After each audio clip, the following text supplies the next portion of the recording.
चलो अब हम स्टार्ट करते हैं। हमारा नेक्स्ट टॉपिक है टंग। इससे पहले हमारे जो वीडियोस वगैरह थी वो कम्प्लीटली बन चुकी थी, but there is no voice, so I will not able to upload that. ठीक, चलो टंग की बात करते हैं। जैसे तुमने 10th क्लास में पढ़ा था कि टंग क्या होता है, एक मस्कुलर ऑर्गन होता है बेटा, पढ़ा था।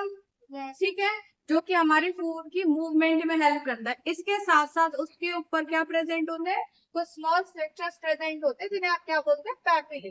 पैपिले जैसे ऐसे आपने टंग का स्ट्रक्चर देखा, उसमें छोटी छोटी डॉट्स प्रेजेंट होती है जिन्हें आप क्या कहते हैं, टेस्ट बड्स। अब टेस्ट बड्स का काम क्या होता है, जो तुमने गोलगप्पे खाए, जो तुमने मोमोज चाउमीन बर्गर जो सब खाया, उन सबका टेस्ट बता दिया।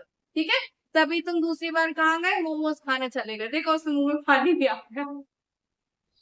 ठीक है, इसके बाद सुनो, जो हमारी टंग जो होती है, यहाँ से जो अटैचमेंट होती है, ओरल कैविटी से अटैच रहेगी, और किसके थ्रू होती है, फ्रेनुलम। किसके थ्रू अटैच होती है, फ्रेनुलम के थ्रू। ये मस्कुलर ऑर्गन है, फूड की मूवमेंट में हेल्प कराता है, ओरल कैविटी से अटैच रहता है with the help of frenulum. ठीक है, स्मॉल प्रोजेक्शंस प्रेजेंट होते हैं जिन्हें आप पैपिले बोलते हैं, और पैपिले के ऊपर जो डॉटेड स्ट्रक्चर होंगे, these are called the taste buds. ठीक है, यहाँ तक क्लियर है। इसके बाद आगे चलिए, फिर आता है फेरिंग्स। जैसे हमने पहले माउथ पढ़ा था, माउथ के बाद buccal cavity, then pharynx. Pharynx में क्या है कि ये क्या है, कॉमन पासेज होता है। एक ट्यूब है, ट्यूब लाइक स्ट्रक्चर यहाँ से स्टार्ट हो जाता है। अब वो ट्यूब जो है वो हमारे खाना भी उसी में से जाएगा और एयर भी उसी में से जाएगी। ठीक है, इसीलिए क्या बोला, it is a common passage for food and air. Clear है। ईसोफेगस और एयर पाइप दोनों ही मिलकर कहाँ आ जाते हैं, फेरिंग्स में। मान लो ये वाला फेरिंग्स है, ईसोफेगस भी यही आ गया, और आपका ये एयर पाइप। एयर पाइप किसको बोलते हैं, ट्रेकिया।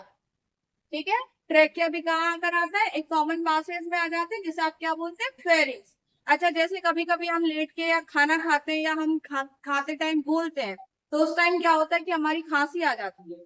क्यों आती है, कि हमारा खाना जो होता है वो फूड पाइप की बजाय किस में चला गया, एयर पाइप। ठीक है, किस में गया, एयर पाइप में। जब एयर पाइप में जाता है तभी हमें एक साथ खांसी होने लगती है। तो उसी चीज को प्रिवेंट करने के लिए क्या प्रेजेंट होता है, एपिग्लेटिस। एपिग्लेटिस क्या है, एक लीफ लाइक और फ्लैप लाइक स्ट्रक्चर होता है जो कि फेरिंग्स पर प्रेजेंट रहता है। मान लो तुम खाना यहाँ डाल रहे हो तो वो फूड पाइप में ही जाए, इस चीज को वो प्रिवेंट करता है, बचाता है। किसको, कि भाई आपका खाना जो है वो एयर पाइप में ना चला जाए, इसलिए वो एयर पाइप को कवर कर देता है। खाना आपका कहाँ जाएगा, फूड पाइप के अंदर। क्लियर है। दूसरी बात आती है, इसका फंक्शन क्या होता है कि रेस्पिरेशन और डाइजेस्टिव दोनों ही फंक्शंस को परफॉर्म करता है। सही बात है, ट्रेकिया एयर पाइप है तो एयर ले जा रहा है, इसलिए रेस्पिरेशन हो गया। डाइजेशन में हेल्प करना भी, हमारे खाने को अंदर ले जा रहा है, दैट मींस क्या है, वो डाइजेशन में हेल्प कर रहा है। अब चलिए दूसरी बात आई ईसोफेगस की। ईसोफेगस क्या होता है, वही फूड पाइप का पार्ट होता है जो कि हमारे किससे कनेक्टेड रहता है, स्टमक से। जब हम रेस्पिरेटरी पार्ट पढ़ते हैं तो फेरिंग्स, लैरिंग्स और ट्रेकिया, यहाँ इसके बाद डिवाइड हो जाता है। ठीक है, फिर ब्रोंकाई आ जाती है और एल्वोलाई आ जाता है। लेकिन जब हम फूड वाला पोर्शन पढ़ते हैं तो फूड वाले पोर्शन में कहाँ है, वो फेरिंग्स के बाद कहाँ चला गया, सीधा ईसोफेगस। अब वो ट्रेकिया में नहीं जा रहा। ठीक है, ईसोफेगस क्या होता है, ये भी पाइप लाइक स्ट्रक्चर होता है जो किससे लीड करता है, स्टमक से। स्टमक जो है वो हमारा जे शेप स्ट्रक्चर होता है, इस तरीके का। ठीक, जे शेप स्ट्रक्चर होता है, या बैग लाइक या पाउच लाइक स्ट्रक्चर बोलते हैं, जो कि हमारे अपर लेफ्ट पोर्शन में प्रेजेंट होता है। अपर और लेफ्ट पोर्शन में, मतलब इधर साइड प्रेजेंट रहेगा। ठीक है, एब्डोमिनल कैविटी, हमारे जो ये पेट वाला रीजन होता है, जो स्टमक होता है, उसी को हम एब्डोमिनल कैविटी बोलते हैं। इसी को आप डिवाइड कर दो, लोअर, लेफ्ट साइड, अपर। ठीक है, नेक्स्ट बात आ गई भैया, 4 पार्ट्स होते हैं स्टमक के, cardiac, fundic, pyloric and the body. Body तो हमें पता है, उसका जो मेन पार्ट होगा वही क्या है, उसका बॉडी पोर्शन है। ठीक, फिर बात आती है कार्डियक की। कार्डियक क्या है कि जब ईसोफेगस स्टमक से जुड़ता है तो उसी पोर्शन को आप क्या बोल देते हैं, कार्डियक पोर्शन। ठीक है, ईसोफेगस और स्टमक की जॉइनिंग को क्या बोला जाता है, कार्डियक। ठीक है, उसके बाद ये रही मेन बॉडी पार्ट। फिर बात आ जाती है फंडस की।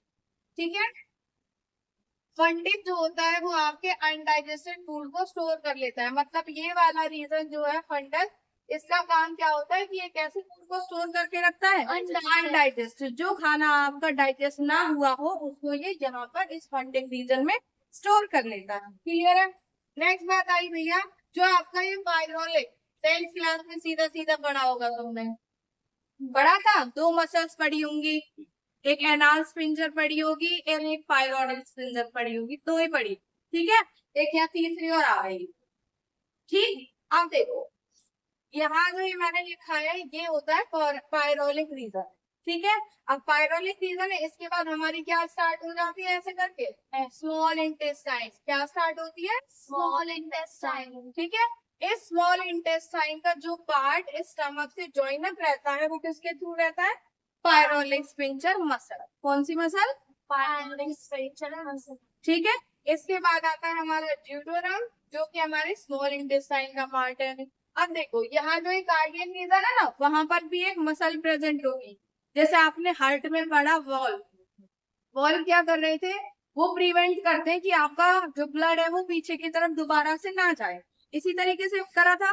सेम वैसे ये भी एक वॉल्व की तरह काम करते हैं। दो है, कौन कौन से हैं बेटा, एक तो है आपका ये पायरोलिक कार्डियक स्फिंक्टर और दूसरी है आपकी पायरोलिक स्फिंक्टर, दो मसल्स हैं, ठीक है। इसका काम होता है कि जो आपने खाना खा लिया वो आपको वोमिट ना हो, ठीक है। और दूसरा है पायरोलिक का काम होता है कि जो आपका खाना इस बॉडी पोर्शन में आ गया स्टमक के में, वो वापस जब नीचे जाएगा स्मॉल इंटेस्टाइन के पास तो वो स्मॉल स्मॉल पैकेजेस में जाए। क्यों जाए भैया, तुम किसी को एक साथ ठोक ठोक के खिला दोगे तो वो क्या करेगा, या तो उसका खाना डाइजेस्ट नहीं हो पाएगा या वो वोमिट कर देगा, ठीक है। दोनों ही कंडीशंस होंगे। लेकिन इसी चीज को प्रिवेंट कौन करता है, पायरोलिक स्फिंक्टर मसल। कैसे करेगी, देखो इधर, या पहले इससे पहले थोड़ा सा और बता देती हूँ, इससे एक्स्ट्रा फिर ये समझ आएगा। देखो जो हमारा स्टमक होता है, ये बनेगा स्टमक, देखो जो हमारा स्टमक होता है उसकी जो लाइनिंग है उसके पास क्या प्रेजेंट है, ये लाइनिंग है, ये सीधा 10th क्लास का वही सेम डायग्राम। इस लाइनिंग पर क्या प्रेजेंट है, म्यूकस, ठीक है। और इस स्टमक में ही गैस्ट्रिक ग्लैंड्स प्रेजेंट होती है जो कि क्या प्रोड्यूस करती है, HCl, ठीक है। साथ साथ एंजाइम भी प्रोड्यूस करा जाता है जिसका नाम क्या है, पेप्सिन। इसके साथ आप पेप्सिनोजेंस भी पढ़ेंगे, ठीक है। अब देखो म्यूकस तुमने पढ़ा होगा कि ये स्टमक को प्रिवेंट करने का काम करती है। कैसे करती है प्रिवेंट, कि भैया ये कुछ ऐसे स्लिपरी नेचर का सब्सटेंस रिलीज करती है जिसे आप म्यूकस बोल देते हैं, जो आपके स्टमक को प्रिवेंट करता है। क्लियर है यहाँ तक। दूसरी बात सुनो भैया, HCl है, ये क्या है, एसिड है, ठीक है। मान लो मैं यहाँ देखो इधर, एसिड के साथ जब भी हम कोई भी चीज मिक्स कर रहे हैं, अब हम यहाँ पे क्या खा रहे हैं, खाना, तो ये फूड कैसा हो गया, एसिडिक हो गया। अब तुम जब एसिड वाली चीज को एक साथ स्मॉल इंटेस्टाइन में भेजोगे तो रिएक्शन तो होगी, ठीक है। तो उसी चीज को रेगुलेट कौन करता है, पायरोलिक स्फिंक्टर। ये पायरोलिक स्फिंक्टर का काम क्या है कि ये छोटे छोटे पोर्शंस में ही फूड को आगे स्मॉल इंटेस्टाइन पर भेजती है। क्लियर है यहाँ तक। चलिए ये क्वेश्चन जो है, ये दोनों मसल्स, ये वॉल्व जो है पूछा जाता है। अब यहाँ पर आपकी 11th की बुक में इनको वॉल्व बताया हुआ है लेकिन ये मसल्स होती हैं, ठीक है। नीट के क्वेश्चंस में भी पूछी जाती है। ये कार्डियक स्फिंक्टर जो होती है ईसोफेगस और स्टमक के बीच की है। पायरोलिक स्फिंक्टर जो होती है वो आपके स्टमक और स्मॉल इंटेस्टाइन, उस स्मॉल इंटेस्टाइन का भी कौन सा पार्ट, ठीक है, उनके बीच की होती है। चलो आगे देखिए, स्टमक में फूड को स्टोर किया जाता है, चर्निंग मतलब बिल्कुल प्रॉपरली उसको तोड़ फोड़ कर दी जाती है, ठीक है। और तोड़ फोड़ भी किसकी करी जाती है, सबकी नहीं होती। जो आपके कार्बोहाइड्रेट्स आए, जो आपके फैट्स आए, इन दोनों की नहीं होगी, बस किसकी होगी, ओनली प्रोटीन्स, ठीक है। प्रोटीन्स को ही कंप्लीटली इसमें डाइजेस्ट करा जाता है। अब देखिए आगे, म्यूकस, HCl और पेप्सिन तीनों ही बताए थे, ठीक है। म्यूकस भी बताया था, HCl बताया था और आपका पेप्सिन एंजाइम बताया था, ठीक है। म्यूकस क्या है, ये आपके स्टमक को HCl से प्रिवेंट करती है, ये इंपॉर्टेंट है, ठीक है। दूसरी बात आती है कि भैया जो एंजाइम है वो कौन प्रोड्यूस करता है, एक जाइमोजम या फिर पेप्टिक सेल्स होती है। पेप्टिक सेल से तो हम इजीली समझ जाएंगे कि भैया ये एंजाइम पेप्सिन को रिलीज कर रही है, ठीक है।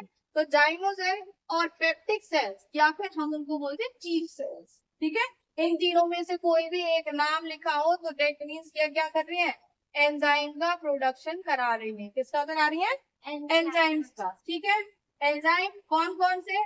पेप्सिनोजेंस जो कि प्रोटीन्स का ब्रेक डाउन करते हैं। क्या करेंगे? प्रोटीन्स का ब्रेक डाउन। ठीक है, और किसमें करते हैं?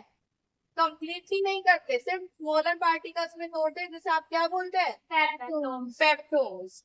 ठीक है, इसके साथ साथ इनके पास ग्रो रेनिन भी रहता है, कुछ अमाउंट लाइपेज एंजाइम का भी प्रेजेंट रहता है। ठीक है, ये रेनिन पूछा जाता है क्योंकि हम इसको 10th क्लास में पढ़ते नहीं है, ना लाइपेज को पढ़ते हैं। 10th में सिर्फ हम इतना पढ़ते हैं कि भैया पेप्सिन एंजाइम आता है जो कि एक पेप्सिनोजन है। ठीक, इसीलिए 12th और 11th में इसका क्वेश्चन पूछ लिया जाता है। फिर देखिए इधर, ये है ऑक्सिंटिक सेल्स और पेरिएटल सेल्स। दूसरी सेल्स भी प्रेजेंट है। ऑक्सिंटिक ऐसे ध्यान में रखना, टॉक्सिक।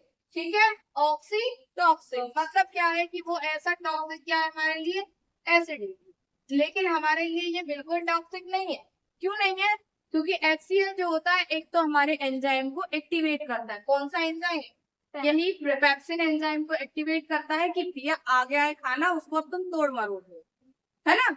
इसीलिए तो करता है कि खाना आ गया, आप उसको पूरी तरीके से डाइजेस्ट कर दोगे। और HCl जो होता है ये और क्या करता है? सॉरी, ये जो सेल्स होती है ये और क्या करती है? एक कास्टल्स इंट्रिंसिक फैक्टर भी जनरेट करती है, जिसके लिए वो क्या करता है कि भाई जो आपके विटामिन B12 स्टमक में प्रेजेंट होती है उसको इजीली एब्जॉर्ब कर सके।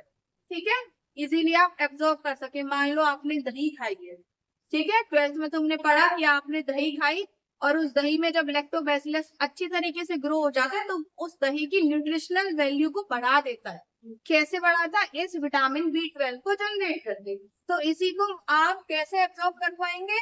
इसी सेल्स की वजह से, जो आपकी ऑक्सिंटिक सेल्स हुई, पेरिएटल सेल्स हुई, वो इजीली उसको एब्जॉर्ब कर लेंगे। क्लियर है? HCl क्या है भैया? एसिड है, तो ये हमारे स्टमक का एसिडिक pH कर देता है कितना? 1.8 to 2। ठीक है, और ये आपके नीट का क्वेश्चन है। नीट का कब का? जब 2016 में फर्स्ट अटेम्प्ट हुआ था, तब 2 बार पेपर हुआ था। हाँ, ठीक है, कुछ ऐसे ही विस्फोटजनक लोग प्रेजेंट थे जिन्होंने उसको लीक कर दिया। लीक क्या, चीटिंग इधर उधर ले गए, तो इस वजह से तो ध्यान में रखना ये जो क्वेश्चन है वो नीट का क्वेश्चन है, हालांकि पूछ कहीं भी लेते हैं इस चीज को। ठीक है सर, ईयर वाइज बुक में बिल्कुल मार्क कर लेना है तुम्हें। जब मैं बुक को और एक बार इसकी PDF अच्छे से बता दूंगी कि ये क्वेश्चन यहाँ से आया है, ये यहाँ से आया है, बिल्कुल उसको तभी की तभी टिक कर लेना है। हाँ ठीक है बेटा। अब देखो इधर, HCl जो होता है वो किसको एक्टिवेट करना है? ये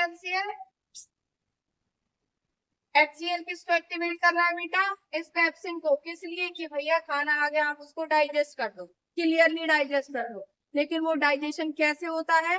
सिर्फ पेप्सिन एंजाइम एक्टिवेट होगा और वो प्रोटीन का डाइजेशन कराएगा। प्रोटीन का डाइजेशन तो कंप्लीटली अमाइनो एसिड्स में होता है, लेकिन वो उससे पहले की प्रोसेस में कर देता है, जिनको आप क्या बोलते हैं? पेप्टोन्स। ठीक है, यहाँ तक क्लियर हुआ बेटा? कोई दिक्कत परेशानी डाउट है तो बताओ।